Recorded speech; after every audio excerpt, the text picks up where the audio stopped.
موسیٰ علیہ السلام نے قارون کو زکوٰۃ کا کہا تو قارون برا مان گیا۔ قارون سوچ میں پڑ گیا کہ اتنی رقم میں زکوٰۃ میں آخر کیوں دوں؟ قارون نے زکوٰۃ سے بچنے کے لیے ایک عورت کو پیسے دیے کہ تم موسیٰ علیہ السلام پر بدکاری کا الزام لگاؤ۔ موسیٰ علیہ السلام ایک مجمع میں لوگوں سے وعظ فرما رہے تھے۔ وہاں وہ عورت بھی پہنچی۔ موسیٰ علیہ السلام سے مجمع میں ایک پوچھنے والے نے پوچھا کہ جو انسان کسی عورت سے زنا کرے اس کے لیے کیا سزا ہے؟ موسیٰ علیہ السلام نے فرمایا اگر وہ انسان شادی شدہ ہے تو اس کو پتھر مار کر قتل کیا جائے۔ اس نے کہا یہ عورت کچھ کہنا چاہتی ہے۔ اس نے عورت کو کھڑا کیا۔ موسیٰ علیہ السلام نے کہا کیا چاہتی ہو بی بی؟ کیا مسئلہ ہے آپ کا؟ اس کی نظر پڑی نور نبوت پہ تو اس نے کہا میں کچھ نہیں کہتی۔ قارون نے مجھے پیسے دیے تھے کہ آپ پہ بدکاری کا الزام لگا دوں۔ موسیٰ علیہ السلام فوراً سجدے میں گرے۔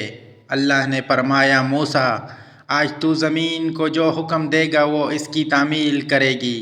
موسیٰ علیہ السلام جلال میں کھڑے ہوئے اور زمین کو کہا پکڑو اسے۔ جب زمین نے ایک دم قارون کو کھینچا اور پیروں تک زمین میں چلا گیا تو قارون نے کہا اے موسیٰ مجھے معاف کرو۔ موسیٰ علیہ السلام نے کہا اس کو اور پکڑو۔ زمین نے اس کو مزید کھینچا اور پیٹھ تک چلا گیا۔ قارون نے چیخ کر کہا کہ موسیٰ مجھے معاف کرو۔ قارون کہتا ہے معاف کر دو۔ موسیٰ علیہ السلام نے فرمایا اور پکڑو، اور یوں زمین نے اس کو پورا کھینچ لیا۔ کچھ وقت بعد اللہ نے جبرائیل علیہ السلام کو اتارا۔ فرمایا موسیٰ بڑا مضبوط ہے تیرا دل، اس نے تیری اتنی منتیں کی اور یہ نرم نہ ہوا۔ میری عزت کی قسم اگر قارون مجھے ایک بار بھی پکارتا تو میں اس کو زمین سے واپس نکال لیتا۔